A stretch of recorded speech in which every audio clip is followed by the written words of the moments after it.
Alright, so we have a few options for videos here. Want to improvise solo or freely explore the entire neck with confidence? Watch this video to discover the little-known invisible string pattern that instantly unlocks the fretboard forever. I'm gonna get a virus if I click on this. There are several links here. I want to know if they all lead to the same place. Let's see. So this video starts like this. Congratulations! Congratulations. You clicked on a shady link. Alright, let's see this one. Congratulations for investing. It is actually different. They're different videos. Oh no, we have to watch all of these. Alright, well, let's dive into it. So this link that I clicked on was the improvise solo freely and explore the neck. You made an amazing decision to invest in your guitar playing. Your new course will be— Dude, why do I feel like they're about to sell me a timeshare? Oh my god. There's that pattern again. I love that pattern now. It kind of looks like a guy in a chair. Kind of looks like a shoe. That's how you can remember it. Oh wait, hold on. Nice. Hold on, I need to make this perfect. That's the pattern. Alright guys, I found this little known pattern that'll help you hit all the right notes. Okay, yeah. You can hit all the right notes, know exactly what you're doing, and explore a whole new world of musical freedom, regardless of how much theory you know. In fact, it has nothing to do with the pentatonic scale, the cadence, or any other confusing theory you may have heard. Pentatonic scale is confusing to you? What are you, stupid? Again? Yet, when you follow the directions at the end of this video, you'll be able to pick up your guitar with confidence, nail those magic notes, and Oh yeah, that is exactly what I want. I want to nail those magic notes. I know that might sound too good to be true, but I'm confident you'll change your mind when you watch to the end. Hi, my name is Jonathan Boyd, and I— Wait, no, was that the same guy? Oh, I can't rewind it, but you saw that. Is that— Dude, will learning this technique make me go bald? I can't do this. I'm not doing this. I've seen enough of that video. Want to hit all the right notes without thinking and sound great in any situation? Any situation, eh? Whoa, wait, hold on. Want to play all those songs and solos you love with ease? Watch this video to discover how. Just 3 simple words let you play along with any song or solo in 5 to 10 minutes, no matter how difficult. Dang, dude. What about the fugue? That's a guitar solo. Play along with it no matter how difficult. Congratulations for investing in your guitar playing. Thank your you. New lesson will be in your email in about 20 minutes. In the meantime, I didn't give an email. I'm gonna be freaked out if there is a new lesson in my email. I've got a serious question for you. Imagine if you could take your favorite guitar player's knowledge— Wait, what?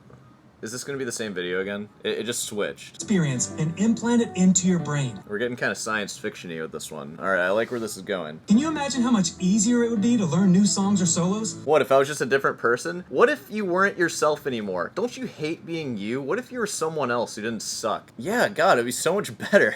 How do we do this? Faster it would be, and how much fun you'd have? Well, if you'd like to learn new music faster and easier than you ever thought possible, then turn up your speakers and take notes. You're about to discover— Whoa, what's up, dude? Playing that Gibson? Who is this? Does anybody know who this is? little-known 3-step process pros use to quickly learn any song or solo, even if they've never heard it before. A proven, repeatable system called the SHL method. The SHL method. Oh, dude, this sounds simple and easy. Oh, heck yeah. This sounds insane. Lets you rapidly learn any song, gives you a definite path to improvement, and allows you to progress on guitar in the fastest way possible. I'll show you how I stumbled across this counterintuitive method in just a second. Oh, dude, we love counterintuitive methods here. Those are the best. It can't just be, like, practice and guitar is hard. You gotta try some wacky stuff and it'll work. Unlucky phone call with a pro bass player. A pro bass player? What's he gonna know? Doesn't require natural talent or a good ear. Oh, good, yeah, well, it came from a bass player, so I imagine it wouldn't have to require those things. As we dive into the method, you'll also discover why one of the biggest song learning mistakes is starting from the beginning. Actually, like, not totally wrong there. I've heard a lot of people say, like, start from, like, the last section. Because that's the thing with learning music. You end up playing the beginning a whole lot, and then you're the most comfortable with that, and least comfortable at the end. I don't know. Like, just practice everything equally. If you end up practicing the beginning more, it's because you're piddling around the song, like having fun, which is also fine too. Memory trick works without being in the same room as your guitar, and how to keep up with any chord changes without slowing down, even if you don't know the chords yet. Oh dude, I'm gonna love playing with you in my band. You're ahead of me, and you don't know the chords. Oh, heck yeah. If you've ever struggled to learn new material, then this method is about as close as you can get to downloading a pro's knowledge directly into your brain. Just neural link me. Structured system that can take your guitar playing as far as you want to go. In fact, when you follow the steps at the end of this video, you'll feel a surge of confidence when you see— Yeah! And you know in your heart you really can learn to play guitar the way you always wanted. I know that might sound too good to be true, but I bet you'll change your mind when you watch to the end. Hi, my name is Jonathan. Okay, we got a good freeze frame on him now. This was before he lost his hair. This is the same guy. I want to know, Jonathan Boyd. Well, let's do some research on this MFer. Alright, well here's Reddit. Guitar Theory. Has anyone tried Jonathan Boyd's Breakthrough Guitar Course? I get a lot of those obnoxious ads in my inbox. Trustworthy Redditor said, it's a classic snake oil sales pitch. Apparently it's just regurgitation of an existing theory explained in this video by the author said theory. Michael Pelletier. Oh, maybe Michael Pelletier can enlighten us with this freaking pattern that we're learning. This method is based on a book that I wrote in 2002 and published on Amazon in 2010. Oh, dude, sick freaking cover here. Wow, that's, by the name of Building the Better Guitar Scale. You're selling it for 99 cents? Look at you, man. Changes to the text to clarify unnecessary complicated language and to make it as clear and concise as possible. This book may as well have been written in another language. For all the sense it made, glad I only wasted 99 cents. Dude, that's brave of you posting that in your video. Respect. To the booklet in the description. Let's go a little faster here. To build all diatonic scales and modes, we really only need to study the major scale. All other scales and modes will fall neatly into place once we understand how the major scale is constructed. We got a major scale bias over here. I have a major scale bias too. You're speaking my language, sir. It's fine. We need to look at some patterns that outline the major scale. Woo!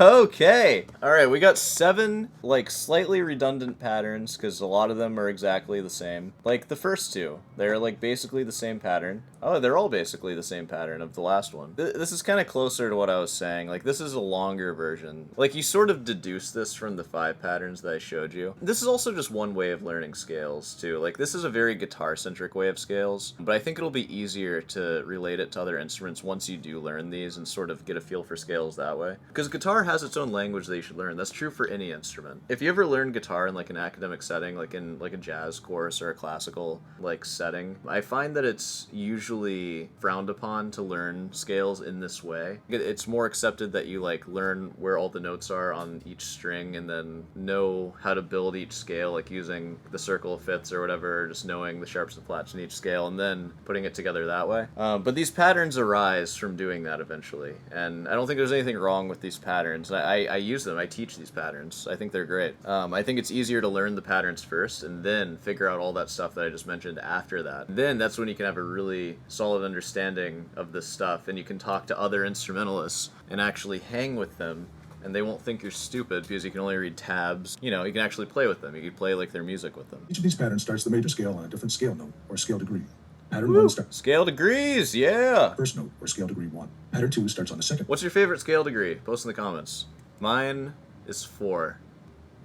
4. Pattern 3 starts on scale degree 3 and on up through 7. We'll deconstruct these patterns, learn how they are built, and then be able to reconstruct them ourselves on the fly in any position on the fretboard. On the fly. Alright, I like this guy's style. This is the essence of improvising melodies and playing guitar solos. Finger Taking a shapes. closer look at these 7 scale patterns, we see that they are constructed only of 3 vertical finger shapes. Let's label these shapes X, Y, and Z. Oh no. First off, we can actually get rid of X entirely. We don't actually need to play X. I don't like stretching 5 frets. You can create all of these scale patterns just using Y and Z. You just have less of them, but they still fit together in the same way. And what I mean by that, let me show you my scale chart again. Look at that. These are the exact same scales they just showed you. He didn't show you more scales or extra notes or anything. All the same notes, all the same scales, but there are no 5-finger stretches, which is ideal, right? Why would you want to stretch 5 fingers? These shapes are the basis from which we'll construct all of our larger scale. And by the way, I say, like, why would you want to stretch 5 fingers? I'll explain myself. At least in my experience, in college, all the jazzers, they were taught, like, 5-fret stretches, and all the classical folk, like myself, were taught 4-finger. So there's some sort of style difference there. Like, it's not very typical in classical to play, like, 3-note per string scales where it's 2 whole steps in a row. You would separate it, like, whole step between 2 and 4, and then you get the next whole step with your index on the next string. It's a style difference. Like, maybe it's better for your hand to not have to stretch, but there's tons of huge stretches in classical too, so I don't actually believe that. Notice that they use 3 fingers on each string for left-hand consistency. This ensures that we don't have any awkward shifts when moving from one string to the next. This left-hand consistency also translates into right-hand consistency for classical. Yeah, this is kind of sore hands coded with the sketching. I like that. It also translates into right-hand consistency for classical guitarists, since we now have a predictable repeating right-hand pattern of I, M, I, M-I-M. Well, for all you classical guitarists out there, there you go. You have this. Looking at our 7 scale patterns, we can see certain rules emerge with regard to how these shapes appear horizontally on the fretboard. For example, you'll notice that shape Y never comes directly before shape X. Oh no, this isn't easier than the thing that I said, is it? I don't think this is easy. There's a lot, very logical reasoning. Y never comes before X, and all this. Shape Z never comes directly before shape Y. Oh god, oh god, I'm so good at guitar and I'm confused, just hearing this. I need to stand up. Okay, I took a little breather. Let's just appreciate everything that we've seen so far. The guy from Breakthrough Guitar respected this so much that he based his whole scammy business thing off of this as a method, which is kind of crazy because I feel like he could have just as easily used the 5 patterns, but he picked this one because he felt that it was maybe the most accessible. It seems really confusing. I guess he's gonna explain it to us. So let's see. The grouping of the shapes. They seem to come in pairs or even threes. The only time you ever see a solitary shape is if it's on one of the outside strings. Without going into too much details of the reason for the shape order, a larger pattern of finger shapes emerges. Let's say we had a guitar with an infinite number of strings. Oh my god. I'm getting all hot and bothered just thinking about it, man. Infinite number of strings? Oh! The order of our finger shapes would repeat every 7 strings, with the order of the shapes being X, X, X, Y, Y, Z, Z. Oh man. Yeah, so that's where our pattern comes from, I guess. The finger shapes will always appear in this order without variation. Since we only have 6 strings on the guitar, well, most of us anyway, we never get to see the entire pattern on the neck. Nevertheless, we are always... Oh man, it's like a freaking 4th dimension pattern. You never really get to see it in its full form. You just get little slices of it. Comparing our infinite guitar to the original 7 patterns, it's obvious that their vertical positions on the neck don't match up. So how do we determine on which frets to place these patterns? Right now, the actual fret number doesn't matter, so don't worry about that. What does matter is the fret position relative to your first note. Meaning, what happens to the shape after you've already played the first one? There are only 2 simple rules for adjusting the vertical placement of your finger shapes. Rule number 1, when progressing from shape X to shape Y, the first finger shifts up 1 fret. Rule number 2, when progressing from the 3rd string to the 2nd string, the first finger shifts up 1 fret. Note that we are shifting up 1 fret in pitch, not up in reference to the diagram. Are you guys following along with this? I mean, I feel like one way or the other, you're still gonna have to memorize every position of the scale, because you can't just keep figuring it out in the moment. I feel like that's not gonna be reliable. Maybe it is. Maybe I'm wrong. I don't know. You'll probably want to pause the video here and either screenshot these rules or write them down somewhere. See, the issue is with learning a rule like this and applying it as you go. How are you gonna shift? Because I can shift on the guitar because I know my 5 scale positions. You're gonna have to memorize the scales that I talked about one way or the other. In this pattern, you can see that on the 3rd string, we have shape X, while on the 2nd string, we have shape Y. In this instance, the first finger has shifted up 2 frets. This is not a violation of the rules, but an accumulation of them. Because we are moving from X to Y and 3rd to 2nd string, we shift up 1 fret for each one of those transitions. Cool. Looking at our 7 patterns again, we can see that the finger shape orders and the relative fret positions are easily predictable now that we understand the rules that they follow. So instead of memorizing every one of these patterns, we can now build them on the fly. Well, oh my god, this is so stupid. I just realized. If you want to build stuff on the fly, just know the whole steps and half steps that make up a major scale. Which, say it with me back at home, a major scale starts with a root, and then off of that we have a whole step, whole, half, whole, half. What a whole step and a half step looks like. So here's our root. It can be any note, it doesn't matter. I don't know what note that is. 4th fret, 6th string, what note is that? I don't even know. But we have our root. Know that a whole step is next. And then another whole step. And then a half step. Whole. Oh yeah, and know that whole step while string crossing is your pinky to your index finger. And it can also be just 2 frets higher. And then a half step is of course 1 fret. And you never string cross half steps. Because you don't have to. So root, whole, half, whole, off of that half step, whole, half. And then we're back at the root, whole, across, whole, half. And then know between 3 and 2, a whole step looks like this now. It's 4 to 2 instead of 4 to 1. That's a half step. So whole, and then it's back to normal after that. Whole, half.